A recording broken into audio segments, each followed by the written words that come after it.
Jornal 7 Dias. A semana em retrospectiva. Adebayo Vuns, Gustavo da Conceição, José Guerreiro, Andy Inglês, Rui de Castro. Análise e comentário. Jornal 7 Dias. Aqui na LAC. Ouvintes, muito bom dia. Segunda-feira, 27 de outubro, está no ar o Jornal 7 Dias, a semana em retrospectiva. Vamos aqui olhar para alguns dos temas da agenda nacional que marcaram a última semana, com a habitual produção da Direção de Informação da LAC, a técnica garantida pelo Emanuel Catelina e o Ricardo Dias. Na moderação estará o José Silva. Saudar também os nossos convidados, os comentadores residentes, o Adebayo Vuns aqui em estúdio. Adebayo, bom dia, boa segunda-feira. Obrigado, bom dia, José Silva e a todos. Também é o José Guerreiro e o Gustavo da Conceição em suporte alternativo. Bom dia e bem-vindos. Bom dia, boa semana. Bom dia a todos. Bom dia, esta semana também em especial, mais uma vez aqui para o painel Jornal 7 Dias, a felicitar o nosso companheiro Andy Inglês, não está presente, mas foi um dos condecorados na última, ou seja, na sétima cerimónia que decorreu no fim de semana, ou seja, sexta e sábado. No caso, o nosso Andy Inglês recebeu a medalha na classe Paz e Desenvolvimento, na cerimónia que decorreu no sábado. As nossas felicitações ao Andy Inglês também por este reconhecimento, à dedicação à pátria. Vamos seguir então com os destaques para esta edição. Na última semana marcada com a abertura da campanha agrícola 2025-2026.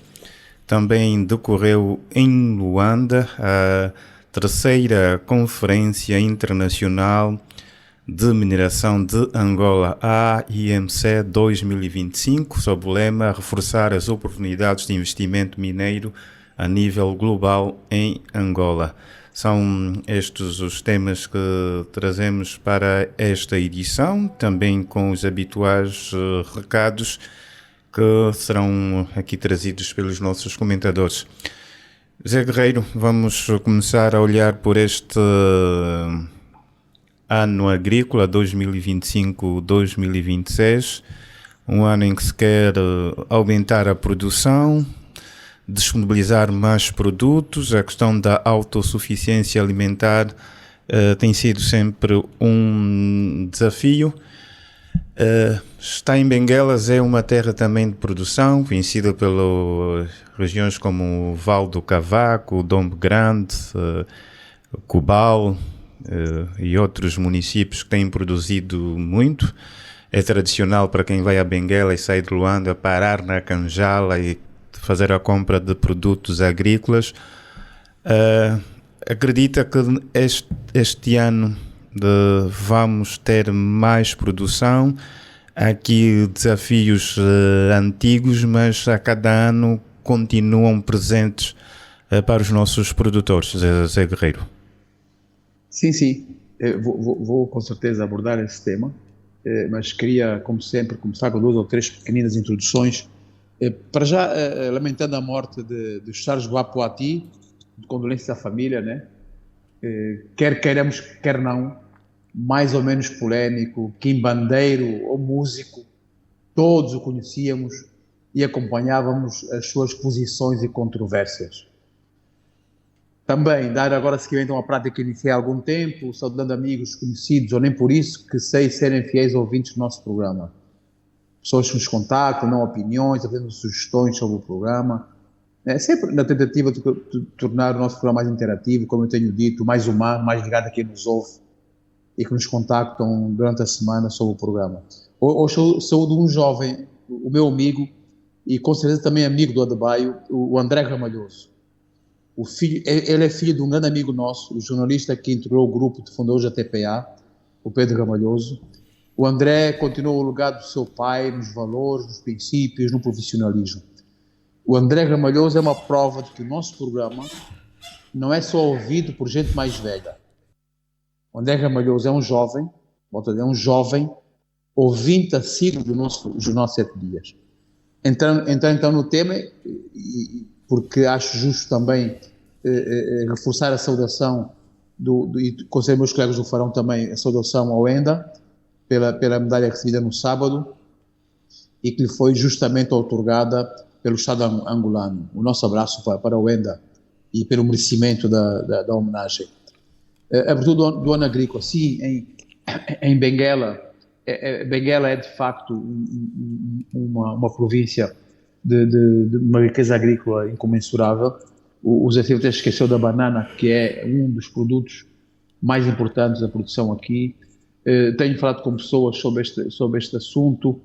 Acho que há alguma falta de um mercado, digamos, uma plataforma logística, não é? Que consiga recolher os produtos do campo, conservá-los e distribuí-los, não é, de uma maneira profissional e até contribuir para a regulação dos preços. É isso que me dizem.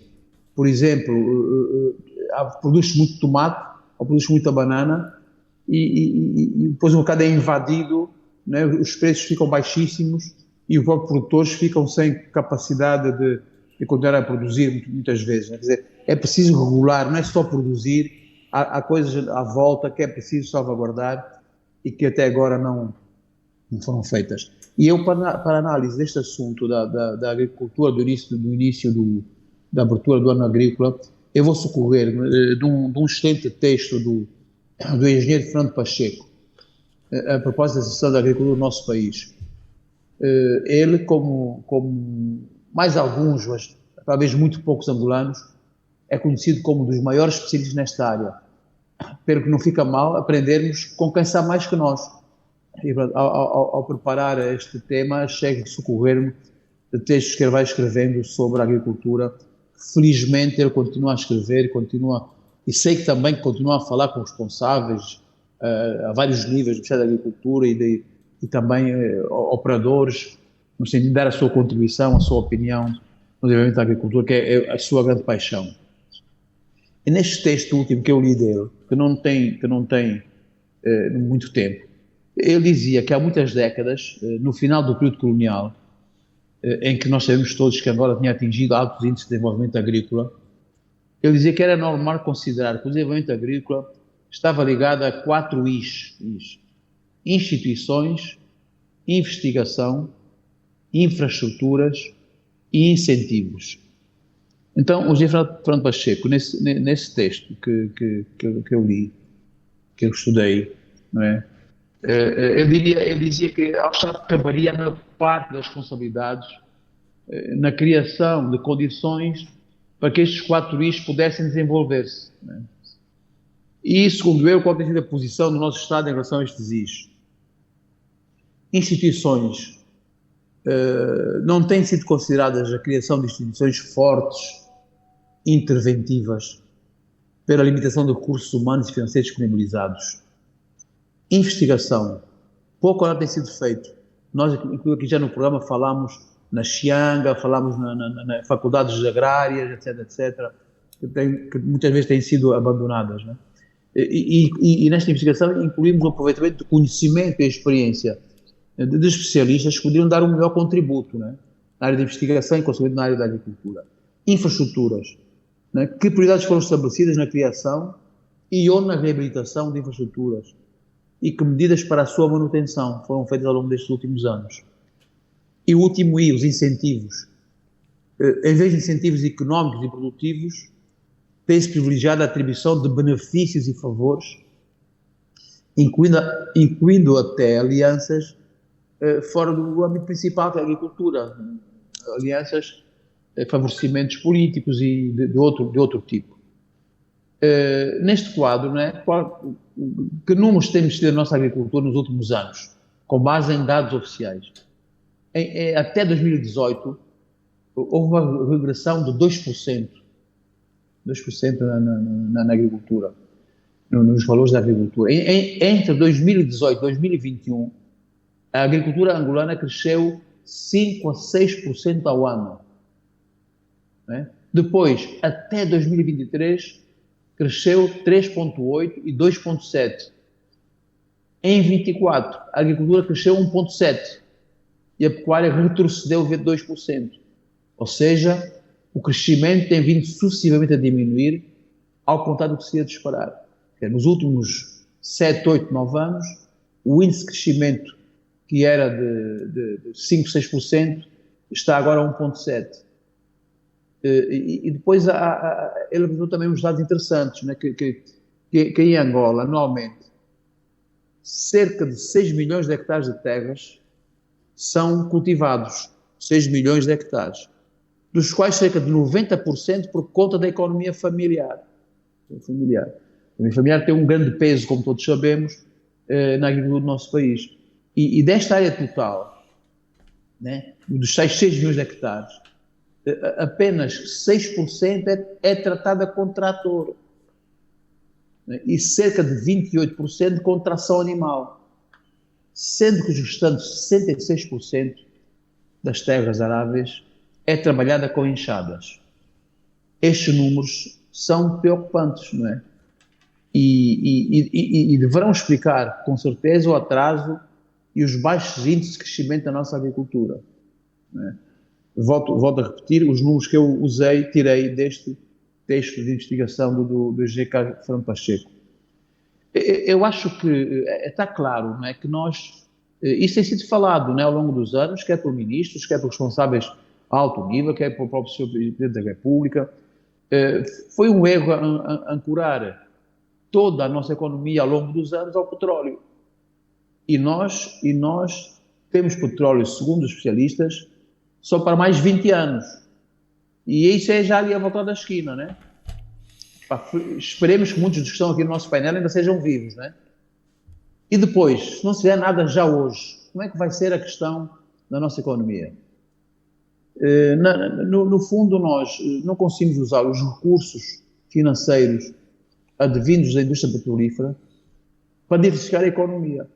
Foram usados para algumas das infraestruturas que não eram sustentáveis e para criar alguns milionários.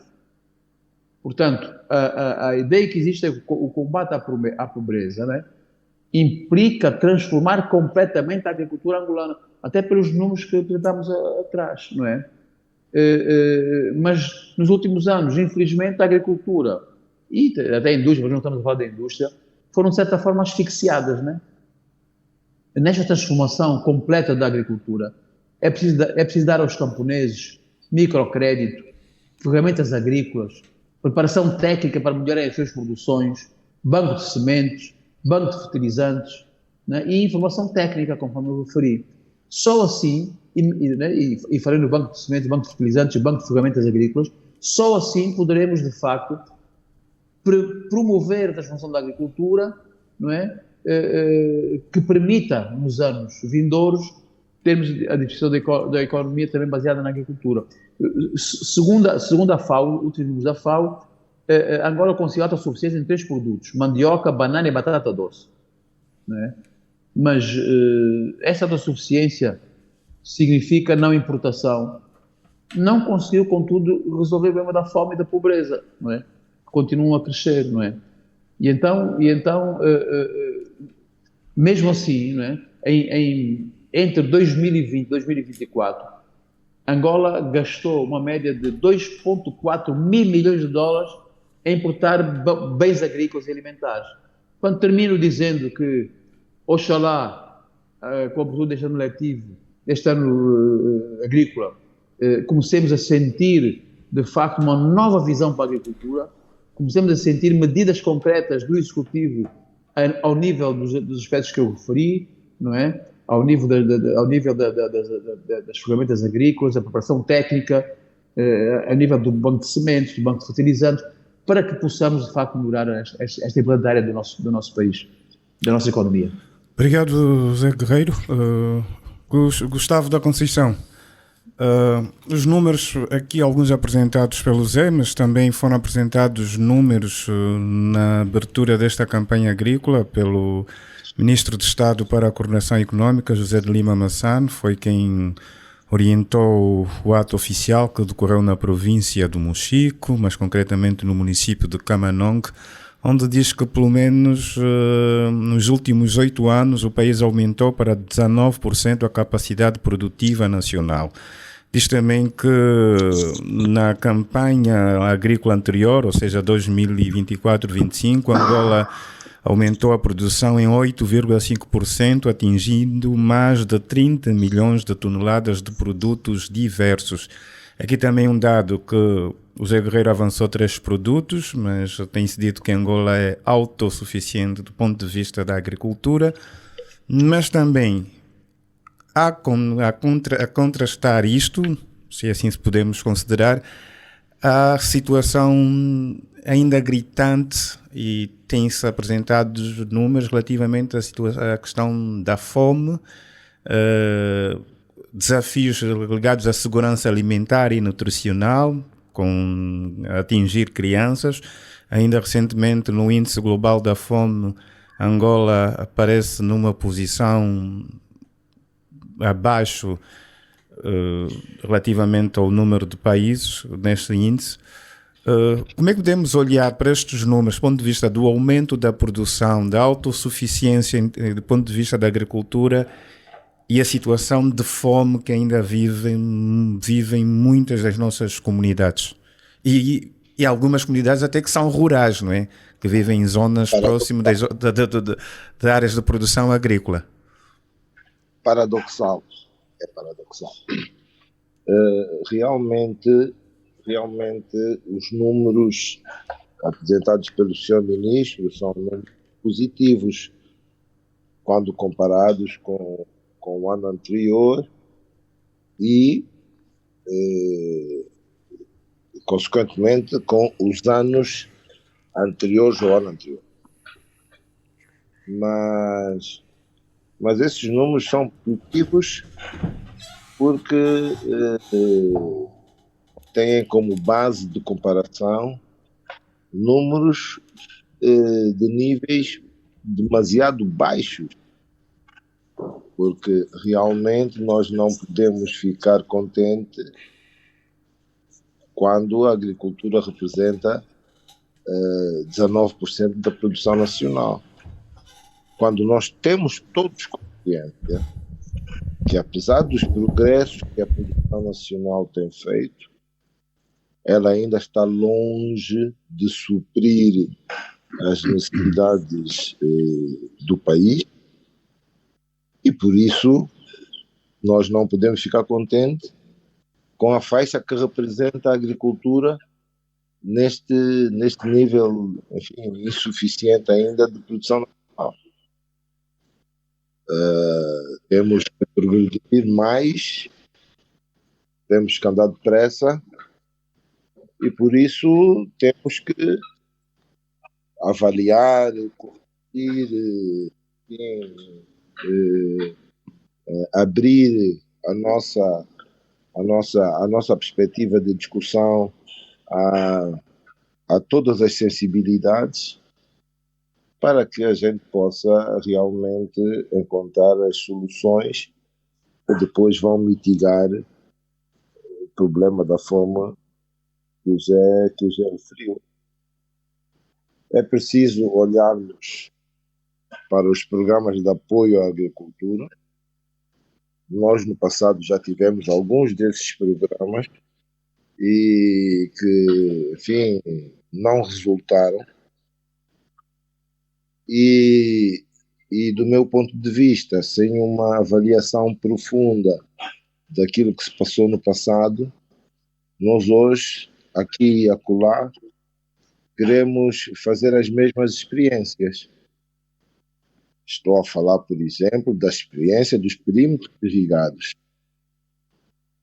Sim, são importantes para trazer a capacidade de produção para perto das pessoas, mas, tal como no passado, e tal como quando olhamos aqui à volta, pelo menos aqui mais próximo de Luanda, a experiência dos perímetros irrigados não resultou em maior produção agrícola.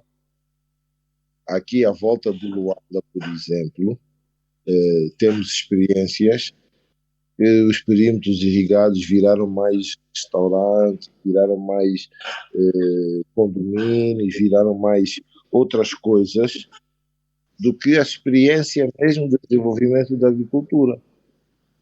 Apesar de reconhecermos também que trouxemos a produção, por exemplo, de algumas frutas e de alguns hortícolas aqui à volta do Luanda, vende aí, diz à beira da estrada, como todos nós vemos, mas que é ainda insuficiente. Não é? Portanto, a experiência dos perímetros irrigados mereceria uma boa reflexão, porque não é só possibilitar a água aos chineses, mas devia ser também todo o apoio, desde logo o apoio em conhecimento mais ou menos científico e conhecimento, e partilha de conhecimento de experiências bem-sucedidas, porque também as há. Se olharmos para o AgroLíder, se olharmos para essas, há boas experiências aqui, não é? E, portanto, o importante era replicar essas experiências, partilhar o conhecimento à volta dessas experiências positivas, não é? Para que os pequenos agricultores, as famílias, pudessem realmente produzir para mitigar os problemas da fome e da pobreza. Agora, acho que paralelamente à iniciativa dos perímetros irrigados, tem que se olhar para a questão da mecanização agrícola, ou pelo menos o apoio em termos de mecanização agrícola. Mais uma vez, no passado já tivemos projetos desses, apoio com mecanização agrícola, tivemos, tal como os perímetros irrigados, tivemos uma empresa que se chamava Sopir e que acabou, enfim, desapareceu do mapa das empresas do Estado. Também aqui, ao nível da mecanização agrícola, também tivemos a Mecanagro, por exemplo, não é?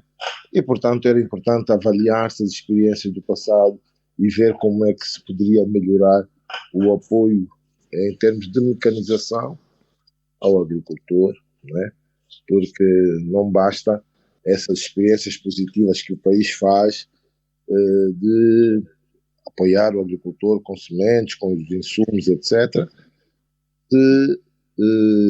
Se nós queremos efetivamente que a agricultura possa ser a outra face da moeda na luta contra a fome, né? Temos que fazer mais. Por outro lado, temos também que encorajar mais as pessoas a irem para a agricultura. E por isso, pequenas iniciativas de distribuição de terras não são só suficientes. É preciso a reabilitação das estradas terciárias, aquelas estradas que dão acesso, quer aos campos, quer que depois apoiam o agricultor a tirar a sua produção para as áreas de consumo. E, portanto, desse ponto de vista, também temos que fazer mais. Temos que fazer mais e melhor. Temos ouvido um pouco por todo o país queixas dos agricultores, da dificuldade que têm de pôr o produto nos centros urbanos por causa das acessibilidades, e por isso o Estado pode aparecer aqui também a ajudar, a apoiar, a financiar. E por falar em financiamento, uma palavra para o BDA, que tem sido, enfim, um banco que também tem tido um conjunto de programas de apoio aos agricultores. Alguns deles, e parece que o número, se não é assustador, mas pelo menos é preocupante, resultam em crédito mal parado, em ausência de reembolso, mas de qualquer das formas é de encorajar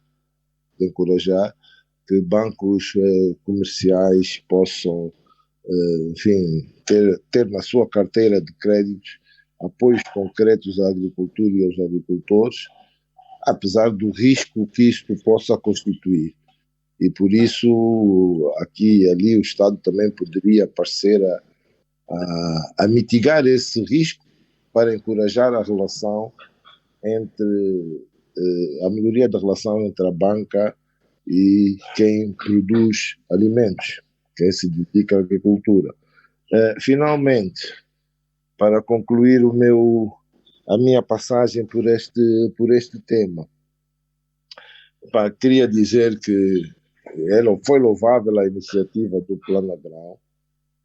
Agora, o Plano Agrão, ciclicamente, tem que ser também avaliado, tem que ser corrigido e, sobretudo, tem que manter o foco inicial de constituir uma reserva de grãos que possam ajudar o país a fazer crescer a agricultura nacional, para garantir então a tal segurança alimentar nacional, procurando que enfim, os meios, procurando que os processos de transformação desses produtos também fiquem maioritariamente em mãos de cidadãos nacionais, para que a segurança alimentar possa ser efetiva. Para concluir, quero lamentar o facto de nós termos descido no índice global da fome, apesar desse esforço que estamos a fazer na agricultura, termos descido no índice global da fome para números preocupantes e, portanto, aqui também requer um olhar sereno, mais resoluto, de quem tem responsabilidades, para que um país como o nosso, um país que se quer abrir ao mundo, possa realmente mostrar que protege os seus cidadãos, possa mostrar que a fome é um problema com e contra o qual nós podemos e sabemos lidar. Exato, Gustavo, obrigado esta última intervenção a trazer aqui também a questão do Plano Agrão. E em relação ao Plano Agrão também podemos aqui destacar que na abertura da campanha agrícola de 2025-26 foi também anunciado um novo programa, que agora é o Nosso Grão.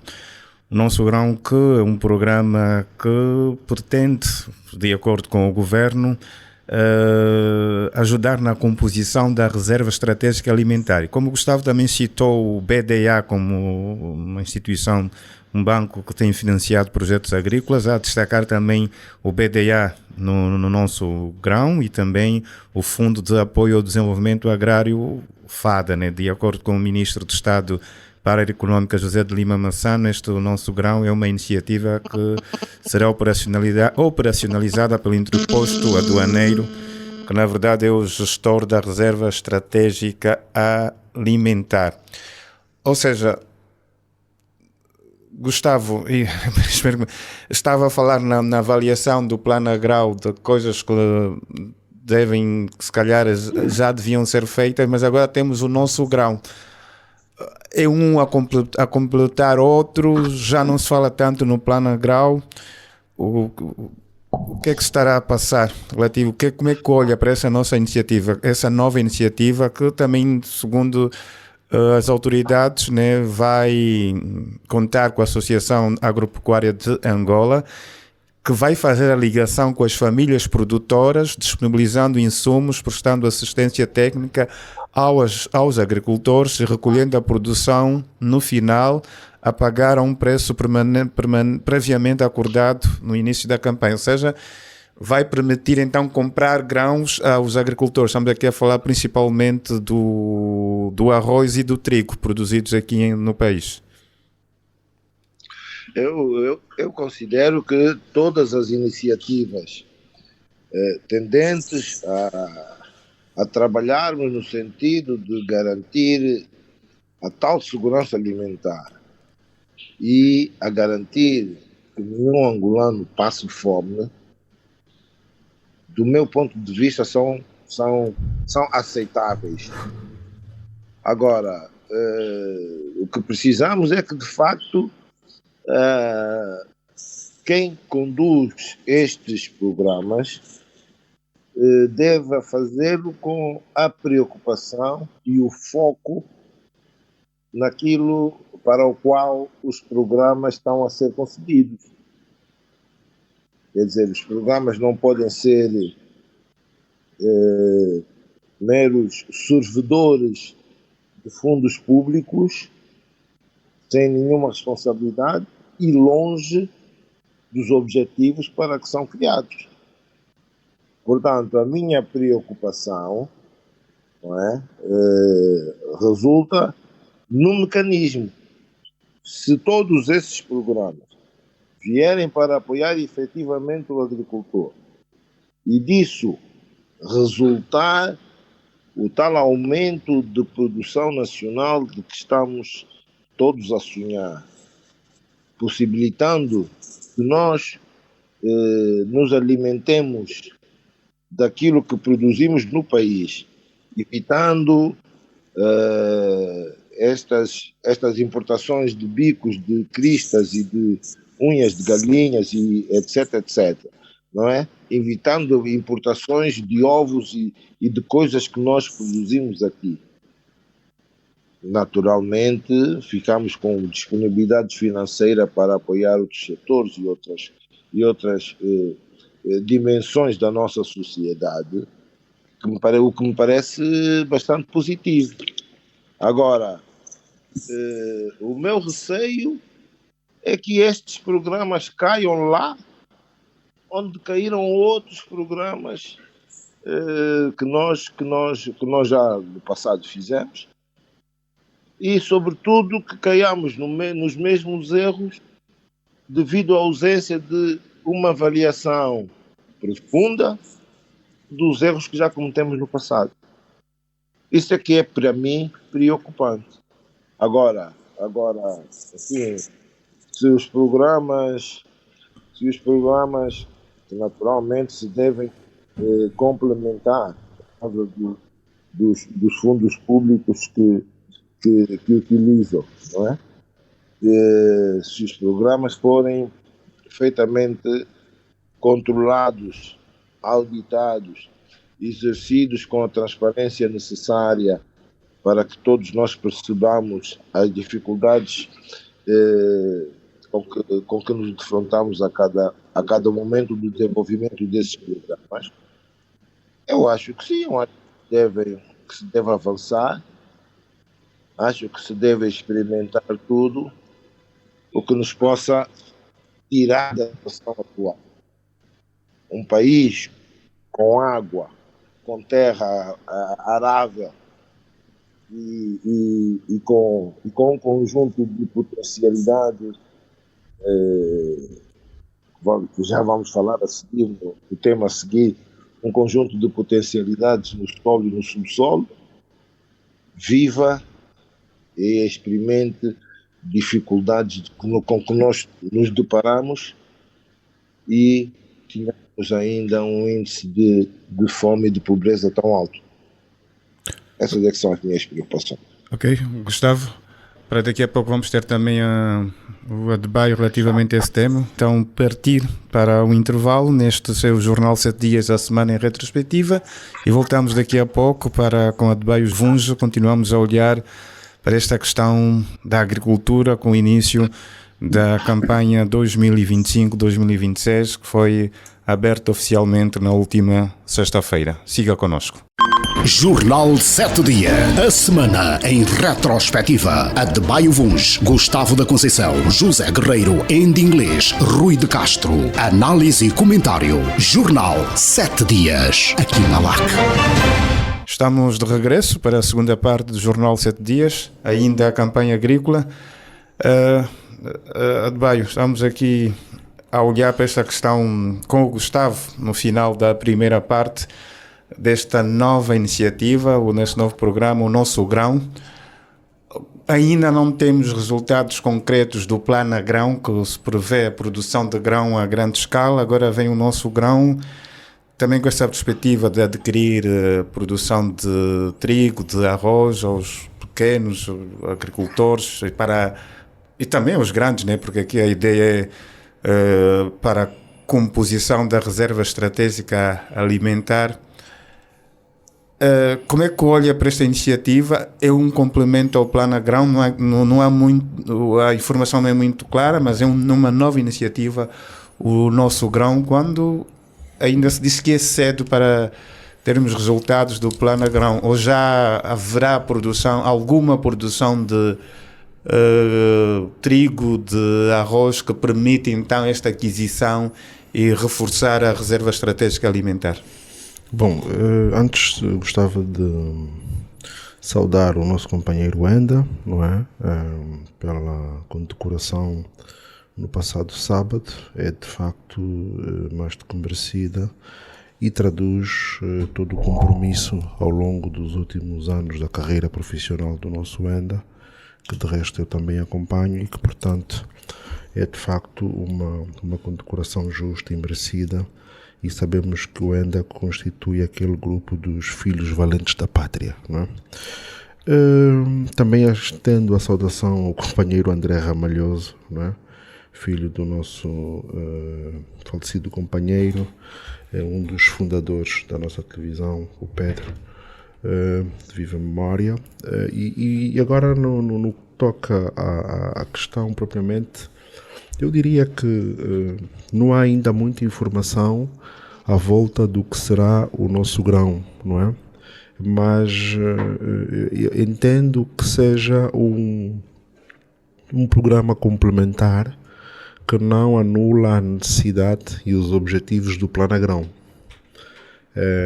No fundo, o Nosso Grão, tal como a informação que foi veiculada, estará sob gestão direta do entreposto aduaneiro e, como sabemos, o entreposto funciona como um buffer, né? Uma espécie de almofada no mercado para ajudar a estabilizar ou a regular preços em momentos de alguma escassez de algum produto, não é?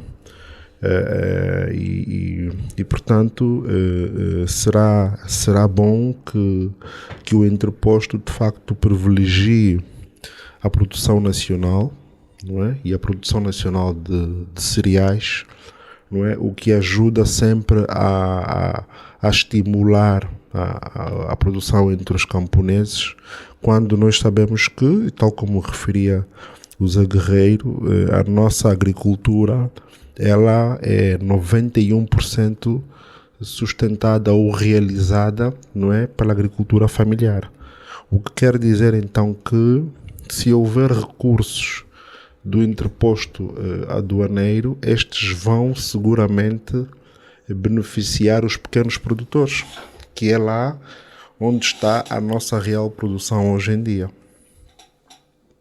E, portanto, o entreposto vai não só ajudar no final a estabilizar alguns preços em momentos de escassez, como, não é, ao privilegiar a compra da produção nacional, vai ela necessariamente ajudar os agricultores a também expandirem a sua produção.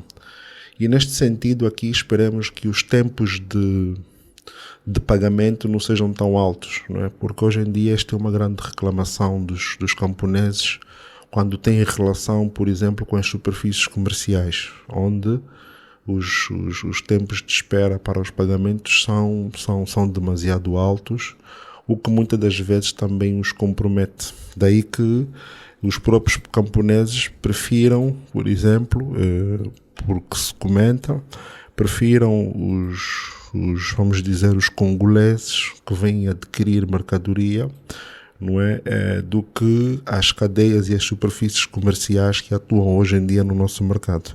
É um estrangulamento sobre o qual se pode prestar e dedicar alguma atenção. Mas eu chamo aqui particular atenção ao facto de nós termos ainda um volume de importação demasiado alto, não é? E estamos a falar de números na casa dos bilhões de dólares, não é? E quando nós olhamos para o volume de crédito disponibilizado, quer pelo BDA, quer pelo FADA e quer por alguns bancos comerciais, anda muito longe disso. E nós temos que rapidamente inverter esse quadro no sentido de o eixo dos incentivos a que se referia o engenheiro Fernando Pacheco, não é? O eixo dos incentivos consiga ser mais efetivo, não é? E por essa via conseguirmos aqui alavancar e ter mais recursos financeiros a girar à volta da agricultura. Mas a nossa agricultura, ela vive um momento eu diria em crescimento, não é? Em expansão. Não obstante os números do último ano serem preocupantes, mas eu, pelo menos daquilo que observo, andando pelo país, olhando para os fluxos dentro das superfícies comerciais, dentro do 30 e outros espaços, nota-se que há pelo menos alguma coisa a acontecer, não é? E esta alguma coisa que está a acontecer, não é? Precisa aqui de um impulso maior, não é? E este impulso, digamos que, sem dúvidas, tem a ver com o papel que o Estado pode desempenhar, não é?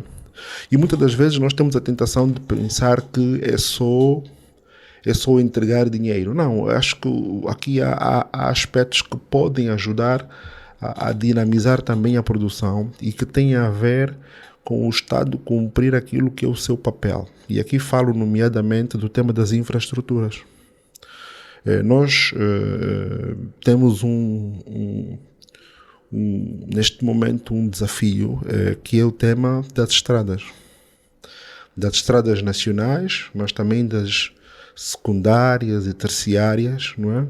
E por essa razão temos muita produção em perda, não é? E agravado a esta situação, temos o tema da logística e do armazenamento, onde existem ainda poucas cadeias de logística com frio, não é? Com capacidade de conservação, não é? O que iria seguramente ajudar a mitigar aqui essas perdas, não é? Que depois tem impacto na rentabilidade do próprio agricultor, não é? E iríamos introduzir aqui um elemento novo que pode ser desempenhado pelo Estado ou por alguns privados, não é? Mas se calhar talvez fosse de equacionar num primeiro momento eventualmente o papel do Estado enquanto dinamizador. De resto, havia um programa aí há alguns anos que depois, por algumas razões, acabou por não dar tão certo, que era o CLOD, não é? Em que existiam já pelo país alguns... Centrais logísticas de distribuição. Exatamente, com capacidade de frio, não é? E isto, de alguma forma, ajuda muito a dinamizar o escoamento e a conservação. Ao lado disso, temos um pressuposto fundamental que tem de estar em paralelo com a agricultura, que é a pequena indústria transformadora. Não é?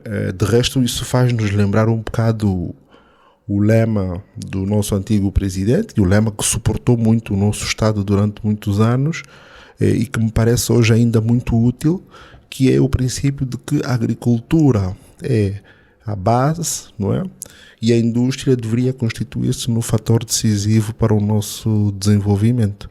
E, portanto, elas devem caminhar juntas, não é? Aliás, recentemente, em julho deste ano, o FADA, o Fundo de Apoio ao Desenvolvimento Agrário, lançou, dentro da sua linha de financiamento, um programa que ele transforma aqui, também nessa perspectiva de instalação de pequenas indústrias nas áreas produtivas para ajudar a transformar produtos do campo. Também para este ano da agrícola, o lema é reconversão dos sistemas agroalimentares como garante do aumento do rendimento e alcance da segurança alimentar e nutricional. Ou seja, há aqui um reconhecimento que é preciso melhorar os sistemas de produção, preciso melhorar a qualidade dos produtos, entre a questão da conservação, mas na verdade depois estas condições citadas, algumas já aqui pelo Adebayo, é que vão faltando. As indústrias transformadoras, as centrais logísticas, inclusive há um entendido nestas matérias que diz que seria fundamental também estarem a funcionar em pleno as estações de desenvolvimento agrário, as ZEDAs, que trabalham no campo com os agricultores, com as famílias produtoras, e algumas dessas ZEDAs estão fragilizadas ou inoperantes. Fala-se aqui, por exemplo, em 3 técnicos para atender mais de 1000 famílias, e há estes desafios ainda. E eu creio que na lógica de termos de fazer mais, eu penso mesmo que é na agricultura que nós deveríamos grandemente resolver o tema da empregabilidade nacional, não é? Tentando canalizar o maior número de jovens para a agricultura, não é? E porque a agricultura pode constituir-se num fator diferenciador do nosso desenvolvimento. Eu gosto de usar o exemplo de alguns bairros de Luanda que foram construídos com base nas receitas do café, né? Havia até mesmo um bairro de Luanda que se chamava antigamente bairro Café, quer dizer, portanto, é possível gerar-se e criar-se riqueza, e nós temos que pôr isso na cabeça da nossa população, na cabeça dos nossos jovens. É possível, e a agricultura é sim, não é uma forma. Há um economista brasileiro que diz que a agricultura é uma forma de empobrecimento silencioso, mas eu diria o contrário, né? É possível as pessoas enriquecerem, ou pelo menos terem qualidade de vida e dignidade vivendo a partir da agricultura. Os jovens às vezes são tidos jovens como imediatistas, impacientes, e a agricultura requer paciência. Mas temos que mudar esse mindset, não é? Temos que mudar esse mindset e fazê-los perceber que há oportunidades profissionais na agricultura que conferem melhor dignidade do que ser copapatas e taxistas ou mesmo lotadores de carros ou engraxadores nas ruas, ou aqueles que carregam as cargas nos mercados. Portanto, creio que na agricultura, nessas várias profissões, por exemplo, um dos desafios grandes da mecanização não é só a ausência de tratores e de outros equipamentos, é mesmo a ausência de tratoristas, a ausência de mecânicos para a manutenção daqueles equipamentos. E, portanto, com formação, eu creio que temos aqui uma saída também profissional, né? Mas voltando ao lema da abertura do ano agrícola, eu chamo a atenção aqui ao tema da autossuficiência alimentar e o tema da nutrição, né? Que me parecem críticos no nosso contexto, associados aqui à dimensão da pobreza. Mas quando olhamos para os produtos sobre os quais nós hoje reconhecidamente assumimos a nossa autossuficiência do ponto de vista de produtos agrícolas, ou seja, a mandioca, a banana e a batata doce, não é? Eu creio que poderiam ser melhor utilizados em benefício, não é, da autossuficiência alimentar, não é? À volta da mandioca há uma série de utilidades, não é? Desde as folhas para a quisaca, a farinha, a mandioca, que pode ser comida de várias formas, não é? No sentido de combatermos os temas de má nutrição que existem em algumas regiões. Falo mesmo em relação à banana, não é? Falo o mesmo em relação à batata doce, das ramas e tudo mais, e portanto é também um tema que deve ser trazido à baila, e aqui eu creio que os educadores sociais, os ativistas sociais deveriam desempenhar um outro papel no sentido de uma melhor literacia, né? Ou educação da nossa população em relação a, digamos, a maior utilização desses produtos e de outros que poderíamos referir, no sentido de combatermos a má nutrição e sobretudo infantil.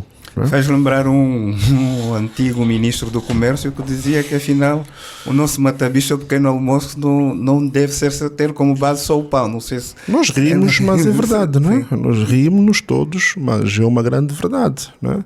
Eu gosto de dar o exemplo das crianças em alguns países europeus, onde a merenda é feita de cenoura e batata e coisas desse género, né? Portanto, porque é que no nosso contexto, na nossa realidade, não podemos fazer o mesmo com a jinguba, com a mandioca, com a batata, com a banana, não é? E a banana feita de diversas formas, portanto, também tem a ver aqui um bocado com a nossa audácia e criatividade coletiva, e não ficarmos demasiado confinadas a soluções quando temos meios ao nosso dispor, não é? E educarmos a população nesse sentido. Quer dizer, não temos que ficar dependentes, neste caso, do pão ou da farinha de trigo que não produzimos ou que produzimos em menor escala, quando temos outros bens que podem muito bem servir. Obrigado, Eduardo Vuns. Olhamos assim para essa questão da agricultura. Agricultura que é sempre um desafio. Queremos aumentar a nossa produção e também sermos autossuficientes. E da agricultura também tem o desafio de ser o chamado petróleo verde e ajudar na diversificação da nossa economia. A agricultura que, por vezes, necessita, Zé Guerreiro, também de outros setores complementares. Um dos desafios da agricultura é a questão dos fertilizantes, e há aqui também este desafio da produção local de fertilizantes. Os fertilizantes ainda são caros, importados, mas através de alguns minerais, né, extraídos aqui do nosso solo, podem-se então produzir os fertilizantes. Há o projeto da fábrica do soio e há outros projetos também que vão levar à produção local de fertilizantes. E como estamos a falar de minerais, também foi destaque na última semana, já entrar para o segundo tema, a terceira Conferência Internacional sobre Mineração, que decorreu aqui em Luanda durante 3 dias, ou melhor, durante 2 dias, uma conferência marcada com vários temas, que foi promovida pelo Ministério dos Recursos Minerais, Petróleo e Gás, e centrou-se na abordagem como questões como financiamento, maior investimento também a nível do país. Destaque para a conferência para o lançamento do Cadastro Mineiro Digital de Angola e para a oficialização da atividade da Câmara de Minas. Zé Guerreiro, há aqui um olhar para outros mineiros, outros mineiros considerados estratégicos, e não só os diamantes, até porque hoje os diamantes também têm este constrangimento do surgimento dos chamados diamantes de laboratório, que colocam um bocadinho esse desafio do preço a nível do mercado. E, Zé Guerreiro, há que olhar para outros minerais. Foi anunciada também a entrada em produção, e vai ser já feita esta quarta-feira, de uma mina de cobre na província do Ise. Há que olhar para outros minerais que o país tem. São necessárias essas prospecções e produção de outros mineiros para além do diamante? Sim. Este é um tema, de certa forma, técnico, não é? E específico, para o qual, confesso, poucos contributos posso dar, não é? A não ser a constatação de que parece que algo está a ser pensado e feito, não é, em setores estratégicos para a economia nacional. Eu queria lembrar que quando o Sr. Ministro Martins de Azevedo, já há alguns meses, nos convidou este painel para estar com ele várias horas no seu gabinete, não é? Explicando pormenorizadamente os projetos do setor, percebemos que ele falava com muito entusiasmo, com muito fervor, em várias iniciativas fora do âmbito da exploração do petróleo e gás. Não é? Esta conferência internacional sobre Minas, que foi agora realizada, como o José Silva acabou de referenciar, demonstra que, de facto, o seu setor tem estado a trabalhar em domínios importantes na área das minas. Não é? Conseguimos ter conhecimento dessas mais-valias, dessas novas valências, através desta conferência. E, de facto, esta conferência foi possível que representantes de governos, de empresários, de empresas, discutissem sobre financiamento, sobre inovação tecnológica e sobre formação neste grande setor. Né? Ficou claro que a transformação, né, das intervenções que houve nesta conferência, que a transformação interna dos minerais, por dizer Angola, cria mais-valias, cria emprego e contribui, de facto, para a definição da economia. Portanto, é um caminho que temos que seguir. Transformação interna dos minerais produzidos em Angola. O objetivo é o surgimento de novas indústrias, né, associadas a esta cadeia de valor mineira, né, e a redução de importação de matérias-primas. Foi também anunciado, pese embora os constrangimentos com os diamantes que o Zé Silva se referiu há pouco, foi também referido que o governo pretende aumentar o número de fábricas de lapidação de diamantes. Neste momento, porque eu nem sabia, neste momento são 9, como foi anunciado na conferência. E o governo, muito bem, pretende aumentar este número, né? Porque seguir ao petróleo uma área que traz bastantes benefícios financeiros para o OGE e, portanto, é bom dar atenção também a esta área. Soubemos também que está em fase adiantada o projeto de construção da refinaria de ouro, né? ligada à Indiama. E assim o país pode de facto avançar no desenvolvimento da indústria de joalharia nacional. Foi anunciado igualmente. Foi falada esta questão da criação de uma siderurgia em Moçambique, né? Isto no quadro do setor metalúrgico. No discurso de abertura percebi que o Sr. Ministro Diamantino de Azevedo referiu-se também a avanços nas ações de prospecção e exploração de minerais estratégicos, como o cobre, o lítio, terras raras, que hoje a indústria internacional procura com insistência e grande necessidade. Portanto, na minha ótica, e bem para terminar, o importante, saudando esta conferência, saudando as informações que foram prestadas pelo Sr. Ministro, o importante, como tudo, e em relação à agricultura, foi falado na questão do plano agrão, do nosso grão, etc. Temos tantos planos. A questão é, como dizia muito bem o Adebayo, é que as coisas se implementem. Né? Que as coisas se implementem. E aqui todos estes projetos que eu referi e que estiveram ligados à discussão na conferência, o importante é que eles se concretizem com sabedoria, com cronogramas bem definidos, com competências, que criem de facto emprego, que criem riqueza, não é? e que não fiquem só no papel e no discurso. Portanto, se efetivamente as ações que foram anunciadas nesta conferência se concretizarem, estamos a dar passos significativos para que o país possa deixar de depender cada vez mais do petróleo, conforme eu referi no ponto anterior, acho que só temos para mais 20 anos. Então, saúdo esta conferência e os projetos que estão em curso. Obrigado, José Guerreiro. Este olhar para a Conferência de Mineração.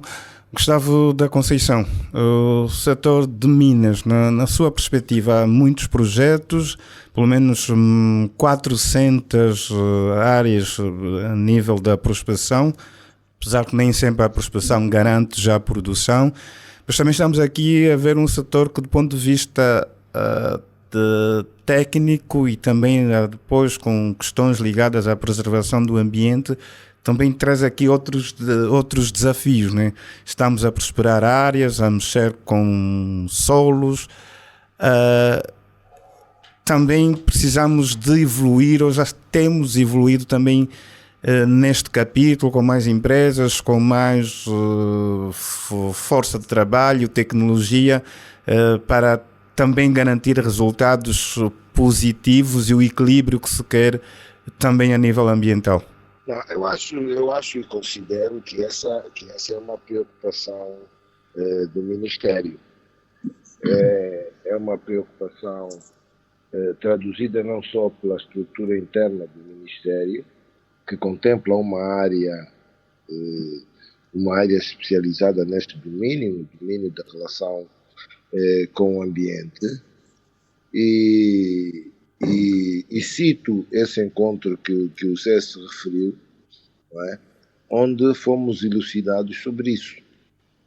E, portanto, estou a acreditar que as preocupações com o ambiente estão presentes nos desafios que o Ministério leva a cabo hoje. Agora, digo isso porque parece-me que as iniciativas,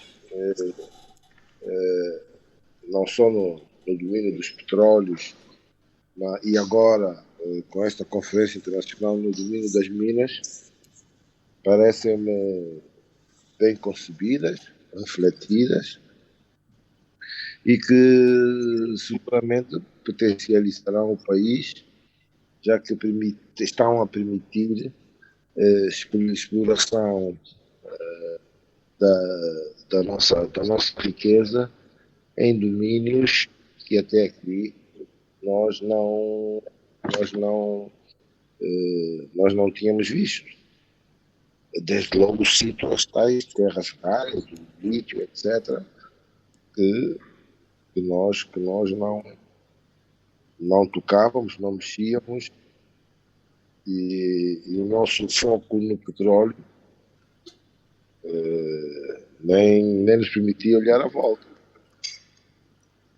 Portanto, hoje o Ministério tem esse olhar diversificado que espero que se traduza em oportunidades para muitos jovens angolanos, e creio que, do ponto de vista da visão estratégica,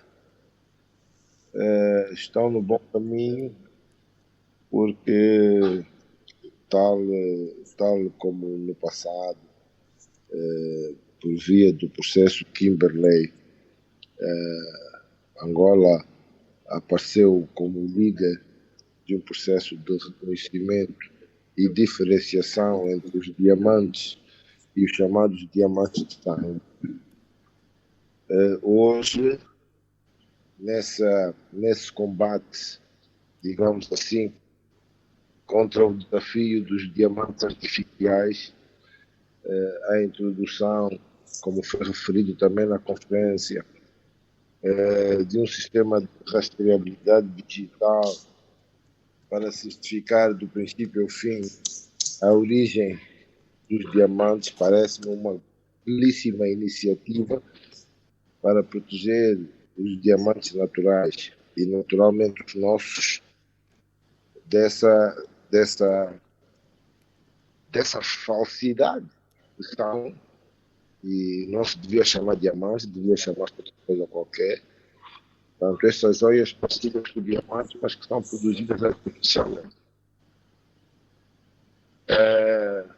Do ponto de vista da cooperação internacional e do seu impacto, parece-me que o Ministério também capitalizou, pois que e nós sabemos que o setor mineiro é liderado globalmente por 2 ou 3 empresas, e quando essas se referem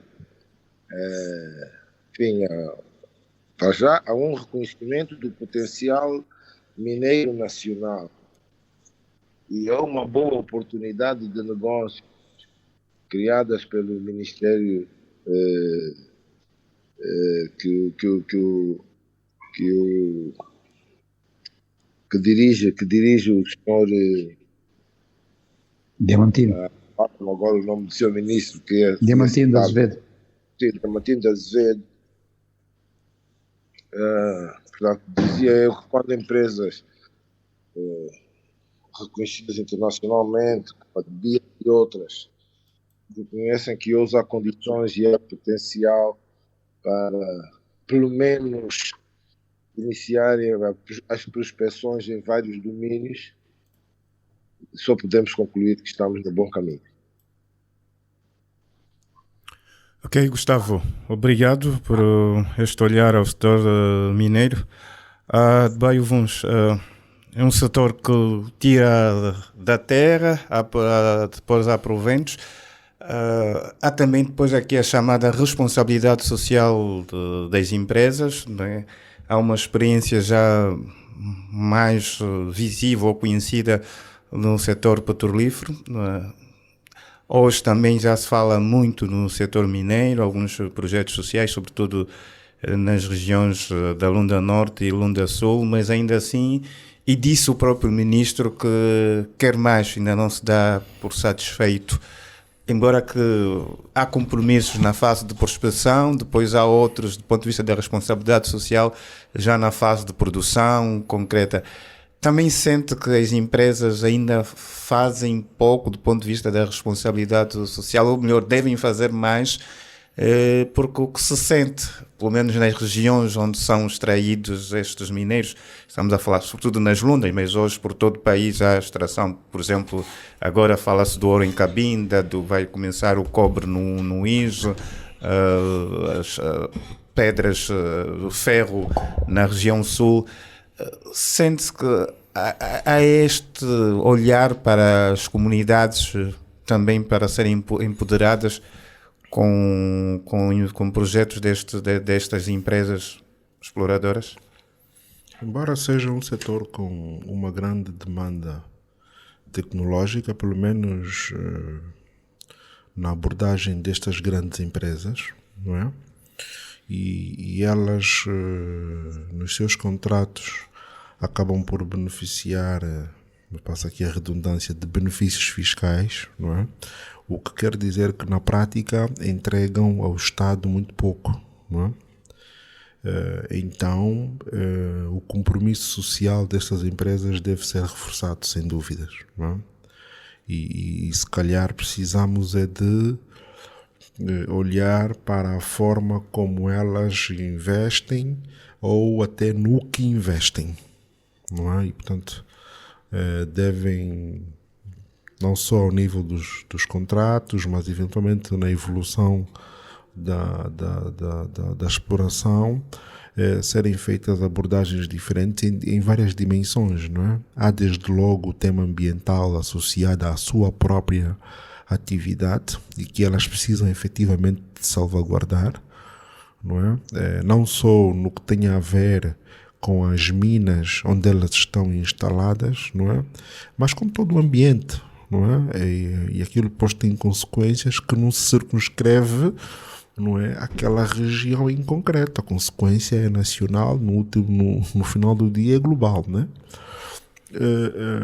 Mas hoje em dia nós temos vários recursos em exploração, não é? E creio que uma preocupação séria que surge tem a ver com o garimpo, não é? E principalmente com o garimpo de ouro. Tivemos muitos episódios com o garimpo de diamantes, não é? Sobretudo porque não só pela sua abordagem ilegal em si, com impactos económicos, mas também porque atrai demasiado redes de imigração ilegal e até mesmo de exploração de trabalho infantil. E hoje, com o garimpo ilegal de ouro, estamos a assistir à mesma preocupação, ou se calhar pior, porque começa a ter impacto ambiental muito sério, porque há inclusive registros de rios que estão a ser destruídos, não é? Eu lembro-me de em tempos ter visto uma abordagem do ambientalista Jerónimo António, que alertava para o facto do garimpo no centro de ouro, o garimpo ilegal de ouro no centro e sul do país, estar a pôr em causa rios como o Cuçava e o Caculuval. O que quer dizer que é preciso prestarmos alguma atenção, porque ao pôr em causa o ecossistema, e neste caso a dimensão dos rios, está necessariamente também a pôr em causa a agricultura e a desviar a atenção das populações, não é? O que acaba por ser um risco para a agricultura, como falávamos há bocado, desviar a atenção das populações para essa atividade de exploração ilegal e de garimpo de ouro e depois de outros recursos, não é? Que tem por trás associada a redes criminosas, não é? E obviamente que é uma dimensão do problema que não diz exclusivamente respeito ao Mirempete, não é? É um tema de segurança nacional, não é?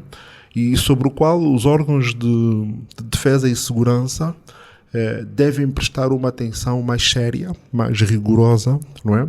Porque em alguns casos, inclusive, esses garimpeiros acabam por pôr em causa áreas de exploração legal de minas autorizadas. E depois entramos ali muitas das vezes no jogo do bandido e do... Pois também há situações até de conflitos que podem surgir entre garimpeiros e forças de segurança, afeta algumas empresas mineiras. Põem mesmo em causa e há registros nesse sentido, não é? Portanto, precisamos de alguma forma, não diria já voltarmos às antigas operações de restauro, não é? Mas pôr um bocado de ordem aqui neste circo, e o ouro, infelizmente, hoje em dia é o grande assunto, não é? É ouro em Cabinda, no Is, no Bengo, e também fala-se agora no sul do país. E em grandes com minas com grande, ou pelo menos o que se diz, né, com grande potencial de produção, e que deveriam estar a ser, no fundo, exploradas por entidades, mesmo que fossem cooperativas de nacionais, né? Porque também eu entendo e concordo com a abordagem que o próprio ministro trouxe em tempos sobre a necessidade de termos pequenas cooperativas nacionais com a possibilidade de fazer a exploração desses recursos. Aliás, é um assunto que tinha sido desafio lançado por altura da Operação Restauro, acabar com um grupo com os garimpeiros, estarem organizados em cooperativas. Parece não estar a ter muita adesão. É o tema da tal revisão das políticas, né? Há bocado falávamos sobre o Plano Agrão. Nós precisamos de periodicamente revisitar os temas, não é? E avaliar, e corrigir, e monitorar, e não simplesmente esquecer, porque nós às vezes o que acontece é esquecemos-nos e aquilo continua, o problema não fica resolvido, pelo contrário, e como se vê neste caso, só cresce, né? Já não estão nos diamantes só, agora também já estão no ouro, provavelmente noutros recursos, não é? O que prejudica de sobremaneira o país. Nós estávamos há bocado, e o Zé se referiu a isso, temos um país muito dependente do petróleo. O petróleo, como se sabe, está em fim, não só em relação às nossas reservas, mas a sua própria utilização mundial poderá sofrer também um declínio face aqui às transformações tecnológicas, e, portanto, nós precisávamos ter novas fontes de captação de recursos, não é? para a própria atividade económica de uma maneira geral, e a indústria extrativa é um dos caminhos, seguramente, não é? A indústria extrativa é um dos caminhos, mas não podemos deixar que ela continue à mercê de garimpeiros e é óbvio que há concessões para grandes players da indústria global, não é? Mas entendo que esse tema do garimpo deveria, sem dúvida, merecer aqui uma atenção especial. Obrigado, Adbaio Vuns. Vamos partir para o nosso último intervalo. Depois vamos saber se entramos logo para os recados, se ainda haverá alguma questão a pontualizar relativamente a este tema das minas. Vamos partir para o intervalo e voltamos daqui a pouco. Jornal 7 Dias. A semana em retrospectiva. Adbaio Vuns, Gustavo da Conceição, José Guerreiro, Andy Inglês, Rui de Castro. Análise e comentário. Jornal 7 Dias. Aqui na LAC. Estamos de volta para a terceira e última parte do Jornal 7 Dias. Mineração. Ainda há algum ponto para abordar, Adbaio Vuns, antes de partirmos já para os recados? Conferência sobre minas. Sempre um setor desafiante, a questão da tecnologia e também das empresas que estão a vir investir no país. Foi também um dos objetivos desta conferência, mobilizar mais investimento para o setor. Mas falava num garimpo, mas há outras questões que também devem ser realçadas relativamente a este setor. Sem dúvidas, né? Falou-se muito aqui sobre o tema de uma indústria transformadora associada à própria exploração de minérios no país, não é?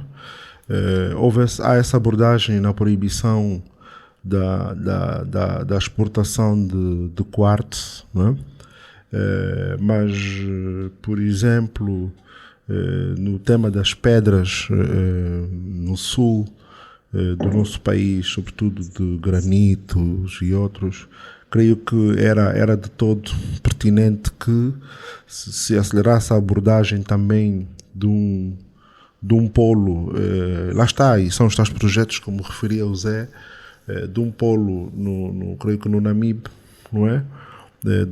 Para permitir que as pedras não continuem a sair exclusivamente em blocos ou seja, transformação local, né? Exatamente, não é? No fundo é termos condições locais em alguns pontos estratégicos do país, obviamente quanto mais próximos das minas também melhor, não é? E com isso fazermos a atração também de tecnologia e também a atração de empregabilidade, que eu me referi há bocado, também para jovens, porque isso obviamente requer demanda de formação técnica, não é? E tecnológica, para que tenhamos quadros nacionais, não é? Nessas indústrias de lapidação, nessas indústrias de metalurgia, na indústria de química mineral. Portanto, é importante aqui que a dimensão da formação e da investigação, e muitas das vezes não necessariamente só a formação superior.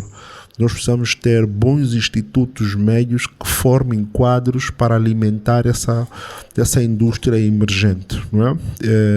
Depois há toda uma questão à volta dos incentivos fiscais e logísticos, porque a atração de investimento privado pressupõe, não é, que haja aqui um ambiente legal, de segurança, de certeza, não é? E precisamos criar um quadro nesse sentido, não é?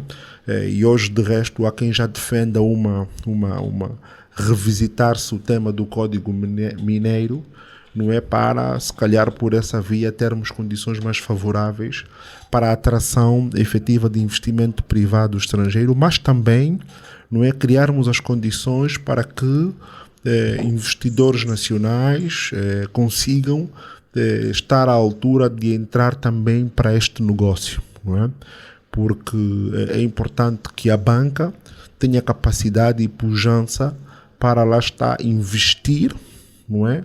Ou financiar investidores nacionais para que possam também desempenhar aqui um papel nessa indústria mineira que é vibrante. Nós temos o exemplo da África do Sul, onde digamos há uma elite nacional à volta, neste caso uma elite económica e financeira e empresarial nacional à volta da indústria mineira, não é? Portanto, se calhar nós deveríamos seriamente pensar também num modelo equiparado.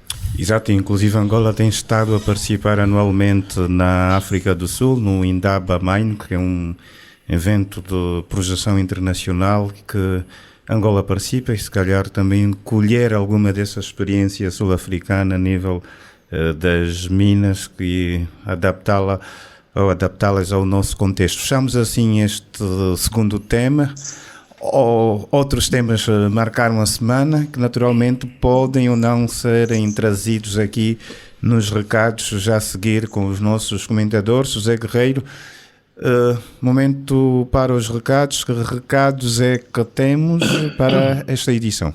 Bom, como vou começar, aliás, como tenho feito em programas anteriores ultimamente, voltar a apresentar pontualmente, resumidamente, alguns casos insólitos, que eu chamo casos insólitos e repugnantes de vivência doméstica, familiar e sexual, bem como de crimes de roubo, peculato e corrupção, para dar visibilidade a atos condenáveis, né, que não são cometidos no nosso país, e sempre com o objetivo de chamarmos a atenção, pormos a mão na consciência sobre a sociedade que estamos a construir e incentivar medidas fortes das autoridades.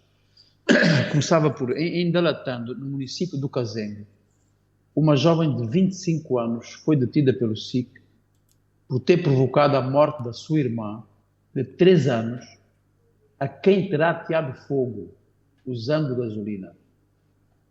Segundo a família, a suspeita já vinha apresentando comportamentos perturbadores por conta de um suposto problema espiritual. Acrescentaria eu, entre aspas, o nosso Enda tem razão, né? Temos muitos problemas espirituais. Na província do Bié, uma mãe estrangulou a filha, 6 anos, deu-lhe banho, vestiu-a e depositou-a na morgue provincial. No Cunene, uma menina de 13 anos foi abusada sexualmente pelo seu primo de 41 anos. No Kwanza Sul, uma mulher queimou as mãos do seu filho de 4 anos por a criança ter contado à vizinha que a sua mãe lhe tinha roubado um banco.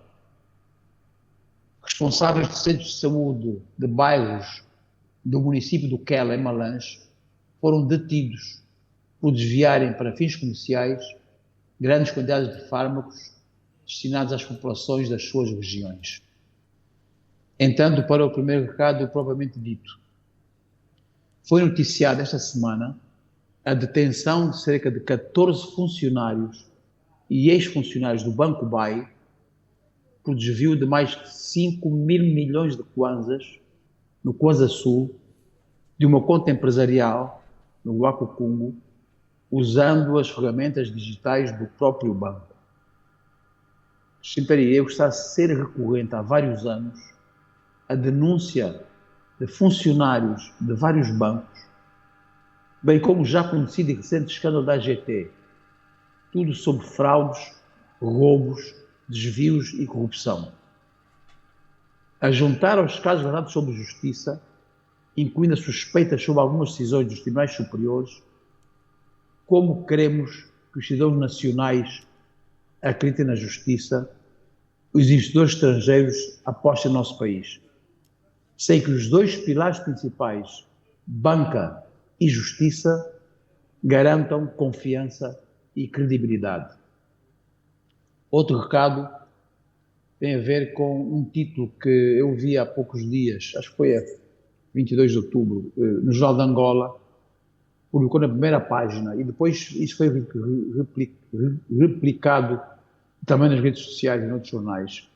O título era Angola distinguida como melhor destino de investimento turístico, no quadro de um evento realizado em Bruxelas, o World Tourism Awards.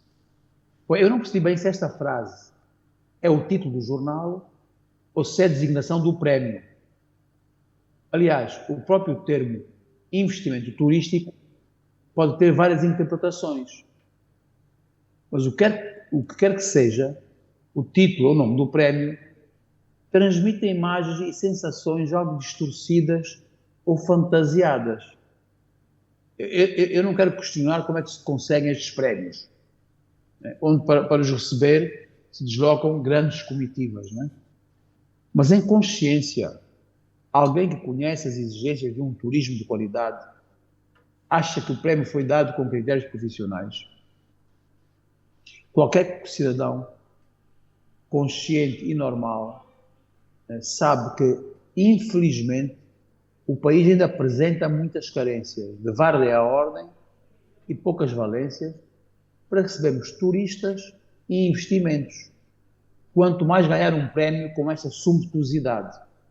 Infelizmente, repito, temos ainda carências de vária ordem e poucas valências para recebermos turistas e investimentos. Alguém no uso pleno de todas as suas faculdades, em sã capacidade intelectual, acha que Angola é atualmente o melhor destino de investimento turístico no mundo? A entidade que concedeu a Angola este prémio, será que já investiu algum euro, algum dólar ou algum kwanza no turismo em Angola? Sejamos sérios, os do turismo e os da comunicação. O último recado tem a ver com um anúncio, e portanto quero registrar com muito agrado, né, esse anúncio que foi feito, de que a fábrica de alumínios da Barra do Dande arranca em dezembro próximo. Desculpe a minha tendência ideológica, mas vinda dos chineses, esta promessa tenho muito que acreditar. Aliás, porque o anúncio foi feito após uma audiência que o chefe de Estado angolano, o presidente João Lourenço, concedeu ao presidente do Conselho de Administração do grupo chinês, responsável por este investimento na Zona Franca da Barra do Dande. Esta primeira fase tem uma capacidade de produção de 120 mil toneladas de alumínio por ano e deverá disponibilizar cerca de 1.200 postos de trabalho, diretos e indiretos, com um investimento de cerca de 250 milhões de dólares. E trago este tema como recado, porque sabemos a importância para o país da criação de novos e muitos postos de trabalho, mas também a importância da fabricação de alumínios no quadro da indústria de construção e habitação e não só. Só esperamos que esta muito boa iniciativa do Sr. Presidente da República e dos chineses não esbarre nos lobbies da importação, muitas vezes e muito mais fortes que os decisivos, importantes e estratégicos que são os interesses nacionais. Ficaram os recados do José Guerreiro. Gustavo da Conceição, recados ou recado? Os meus recados são para saudar fundamentalmente as iniciativas culturais que vivemos na última semana e alertar que se calhar é preciso fazermos mais, um bocado mais pela Kizomba e pelo Kuduro, porque a sua dimensão internacional hoje obriga-nos a isso, sob pena e sob risco de termos que enfrentar outros desafios em relação à história, à origem e a nossa contribuição, a contribuição dos angolanos para que essas dimensões cantadas ou dançadas desses dois ritmos não nos fujam por entre os dedos. Gostava também de saudar os hoquistas do nosso país pelas vitórias nos campeonatos africanos sub-19 e sénior. É certo que é importante sublinhar que o esforço de manter o hóquei como uma modalidade importante aqui em Angola e em África não tem sido fácil e, portanto, sou daqueles que continuam a encorajar atletas, técnicos e dirigentes dessa modalidade para que continuem o vosso percurso, o vosso caminho para a afirmação do hóquei patins e de um conjunto de novas modalidades sobre rodas que temos que fazer crescer no nosso país e que se revelam importantes para a procura de afirmação e via dessa modalidade de Angola, a afirmação de Angola no exterior. Portanto, um abraço forte a todos aqueles que estiveram envolvidos nestes 2 campeonatos e aos atletas pela vitória alcançada. Portanto, eram esses os meus recados e passo a bola ao Adebayo. Adebayo, eu transfiro este passe que passou antes por mim, não sei se foi um passe picado do Gustavo. Adebayo, os recados. Eu vou dar um smash ou lançar um triplo, né? Bom, são breves. Eu associo uma abordagem do Zé Guerreiro sobre o tema dos funcionários bancários, não é? E fez-me claramente analisar a necessidade que temos de olhar com muita atenção o recrutamento de pessoas, não é? Para certas instituições, não é? Onde precisamos, sem dúvidas, prestar atenção para os perfis dessas pessoas, mas também trabalhar em programas hoje em dia está muito em voga, mas não é só uma moda, é mesmo uma necessidade. Trabalhar-se em programas de compliance e auditorias internas, não é? Que permitam revisitar processos e criar mecanismos para as instituições se precaverem desse tipo de fraudes, não é? E de crimes que alguns continuam tentados, pondo em causa não só as instituições, mas também aquilo que é o trabalho, o suor de terceiros, neste caso de empresas inclusive. E, portanto, é fundamental que se continue a balizar o tema da moral e da ética entre os funcionários, neste caso entre os funcionários bancários, não é? E também a questão do profissionalismo, não é? Do sigilo bancário e de outras abordagens que muitas das vezes vemos com susto e espanto, ouvimos de funcionários sobre os seus próprios clientes, né? Referirem-se sobre o que é que tem, o que é que não tem, quem foi, como é que... Portanto, são situações sobre as quais é importante trabalhar-se, e aqui não está em causa só o facto das pessoas serem mais jovens ou não, mas é preciso revisitar mesmo o perfil e trabalhar-se, que as instituições também trabalhem em programas para a formação, capacitação, treinamento, não é? Porque infelizmente a nossa sociedade tem problemas estruturais sérios e as pessoas saem de casa com lacunas, não é? Muitas das vezes não basta ter o diploma ou o certificado, depois há essas questões de moral, né? De princípio, de profissionalismo, de seriedade, de rigor no tratamento da informação e da relação com o cliente, que é preciso salvaguardar. Por fim, termino felicitando não só as seleções de hóquei, mas principalmente as modalidades de handball e de futebol do Petro Atlético, não é? O handball às vezes já é quase um lugar comum, mas é sempre importante felicitar e esperar que continue, até porque sabemos que desta vez, ou pelo menos nos últimos anos, os adversários têm vindo a reforçar-se, e o Al-Ahly foi buscar reforços, e mesmo assim o nosso handball conseguiu mostrar ainda assim a sua qualidade e a sua chama, a sua força, digamos assim. No futebol, o Petro apurou-se e muito bem, para a Liga, para a fase de grupos, para a fase de grupos da Liga Africana, não é? O que é um sinal importante até para o nosso ranking do nosso futebol, não é? E esperar que na fase de grupo consiga manter essa chama e esse vigor, né? Sobretudo os últimos resultados que foram bastante animadores, e esperemos que tenhamos aqui um bom desempenho na fase de grupos.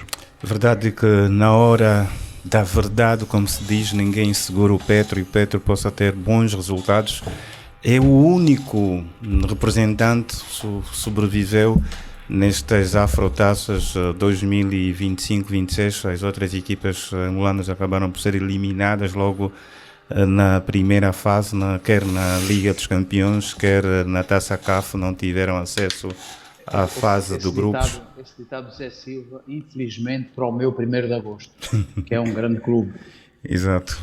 O PRI também não chegou lá.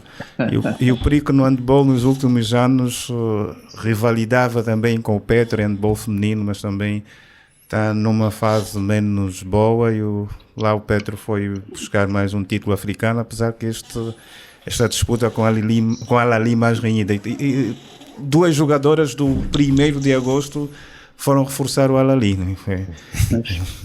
Temos valor na formação. Ainda assim, o Petro venceu. Vencido também está o nosso tempo para esta edição de 27 de outubro do Jornal 7 Dias, a semana em retrospectiva. Já sabe, pode ouvir o jornal completo, se não acompanhou, nesta edição em podcast, através da nossa página no YouTube, ou ainda através do radioplaydigital.com, e ter então esta e outras edições do Jornal 7 Dias, a semana em retrospectiva. Mais uma habitual produção da Direção de Informação da LAC, com técnica de Emanuel Catelina e Ricardo Dias. Na apresentação esteve José Silva. Obrigado aos nossos convidados, Adebayo, Zé Guerreiro e Gustavo. Bom dia, boa semana, e também esperar que já na próxima semana aqui com o Enda e o Rui de Castro. Boa semana. Boa semana a todos. Abraço. Bom dia e boa semana a todos. Bom dia, então estamos juntos. Siga com a LAC e viva a vida com prazer. Jornal 7 Dias, a semana em retrospectiva. Adebayo Vuns, Gustavo da Conceição, José Guerreiro, em inglês, Rui de Castro. Análise e comentário. Jornal 7 Dias, aqui na LAC.